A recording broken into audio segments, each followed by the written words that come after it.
অনেকে কি বলছে, নওশাদ সিদ্দিকী আইএসএফ নাকি বিজেপির কাছ থেকে টাকা নিয়েছে। পাড়ার চারানা নেতারা বলছে, আজকের পর থেকে পাড়ার চারানা নেতাদের বলবেন যে নওশাদ সিদ্দিকী ভাইজান এসে এই পিফা অঞ্চলে বলে গিয়েছে যে প্রকাশ্য বিজেপি তৃণমূলের কাছ থেকে নওশাদ সিদ্দিকী টাকা নেবে। ভয় লাগছে নাকি? আমি প্রকাশ্য নেবো। এতদিন বলছে গোপনে নিয়েছো, তো বলছে টাকা নিয়েছে, প্রমাণ তো করতে পারেনি, আর কিয়ামত পর্যন্ত পারবে না, প্রমাণ করতে পারেনি আর পারবে না, তো ওই জন্য প্রকাশ্য নেবো। তবে যে বন্ধু আমার এখন বামপন্থী বন্ধুরা উঠে পড়ে লেগেছে, নাকি তৃণমূলের কাছ থেকে টাকা নিয়েছে। তো যে বামপন্থী বন্ধু কথা বলছে, যে বিজেপির বন্ধু তৃণমূলের বন্ধু কথা বলছে, তাদের বলবেন ভাইজান পিপা অঞ্চলে এসে বলে গিয়েছে প্রকাশ্যে বিজেপি তৃণমূলের কাছ থেকে টাকা নেবে, তোমরা ব্যবস্থা করো। আজকের পর থেকে যদি কেউ বলে বিজেপি তৃণমূলের কাছ থেকে টাকা নিচ্ছে, উত্তরটা দিতে পারবেন তো? সাথে সাথে এটাও বলবেন যে আমার ভালোবাসার বন্ধু, আমার ভালোবাসার লোক, সত্যি দল চালাতে পারছি না, যদি বৃষ্টি হয়ে যেত ওপরে না সেট, এখন আপনাদের পেতাম না, এই ঝড় বৃষ্টির দিনে তাহলে প্রোগ্রাম হতো না। আর তৃণমূল বিজেপি যেখানে করছে বড় বড় শেডে করছে, আমাদের অত টাকা নেই, দল চালাতে পারছি না। যে তৃণমূলের বন্ধু, যে সিপিএম এর বন্ধু টাকার ব্যবস্থা করে দেবে, ওই তৃণমূল বা যে বন্ধুই করবে ব্যবস্থা, তাকে আমি 90% টাকা রিটার্ন দিয়ে দেবো। 100 টাকা বিজেপি তৃণমূলের কাছ থেকে এনে দিলে আমি মাত্র 10 টাকা পার্টি চালানোর জন্য নেবো, 90 টাকা ওকেই দিয়ে দেবো আমি। বুঝতে পেরেছেন? আনো যে বেটারা বাচ্চাদের মিড ডে মিল চুরি করে খায়, সে নাকি আমাকে টাকা দেবে।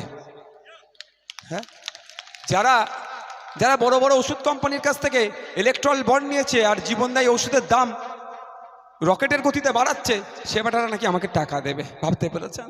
আমি তো প্রকাশ্য নেবো বলেছি। আর দেখবেন পাড়ার চারানার নেতারা বলে, মমতা ব্যানার্জি বলে না কিন্তু নওশাদ সিদ্দিকী বা আইএসএফ কবে কত টাকা নিয়েছে, শুধু বলে একটা দল বেরিয়েছে, হ্যান করেছে ত্যান করেছে, টাকা পয়সা নিয়ে হই হই করছে, এগুলো বলে এড়িয়ে যায়। আমি বলে দিচ্ছি আপনাদের, আমি ব্যাট ধরে আছি, বলের অপেক্ষায়, টেস্ট খেলতে নেমেছি। যত বলছে বলুক, যা বাউন্সার দিচ্ছে দিক, আমি শুধু অপেক্ষায় আছি। ব্যাটে বলে হবে, মনের মতো বল পাবো, বাউন্ডারির বাইরে ছক্কা করে দেবো একদম, শুধু বাউন্ডারি না, স্টেডিয়ামের বাইরে করে দেবো। আমি অপেক্ষায় আছি ওই বড় নেতারা একবার মুখ ফসকে বলে ফেলুক যে এত টাকা নওশাদ সিদ্দিকী বা আইএসএফ বিজেপির কাছ থেকে বা তৃণমূলের কাছ থেকে নিয়েছে। দেখবেন এরা সংখ্যা বলে না, শুধু বলে টাকা নিয়েছে। পাড়ার চারানার নেতাকে নিয়ে ভাবি না, মেন বড় নেতারা বলে না, কারণ বললেই তো আমি মামলা করব।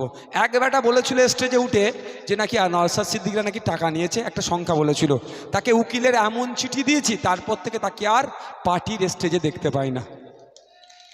বুঝতে পেরেছেন? আর জেল খাটছে, জেলের ভাত আমাদের মামলাতে খেয়েছে। আর আমাদের ভাঙড়ের মুকুটবিহীন নিজেকে বাদশা বলে দাবি করে আরাবুল, যে জেলের ভাত খাচ্ছে, শুরুটা আমাদের পেনেতেই হয়েছে, এটা মাথায় রাখবেন। আর শওকত মোল্লাকে আগামী দিনে জেলে নিয়ে যাব, জেলের ভাত ও খাবে তো আগামী দিনে। তবে ওকে কোর্টে টেনে নিয়ে গেছিলাম এই নওশাদ সিদ্দিকী, ও নওশাদ সিদ্দিকীর সম্পর্কে বাজে মন্তব্য করেছিল বলে। তো আমি অপেক্ষায় আছি, ব্যাটে বলে হবে, বললে স্টেডিয়ামের বাইরে করে দেবো। কোনো রকম এদের প্ররোচনায় পা দেবেন না।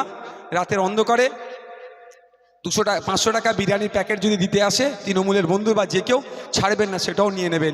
নিয়ে কি করবেন, চুপচাপ সকালে কি করবেন, খামে ছাপ দিয়ে দেবেন। এখানে যারা এসছেন আপনাদেরকে অনুরোধ করছি, কোনো প্ররোচনায় পা দেওয়ার দরকার নেই। দিনের শেষে প্রতিবেশী, এটা মাথায় রেখে রাজনীতি করবেন। ভোট আসবে যাবে, ভোটের জন্য মারামারি হিংসায় কেউ জড়াবেন না। সকলে ভালো থাকবেন, সুস্থ থাকবেন। চুপচাপ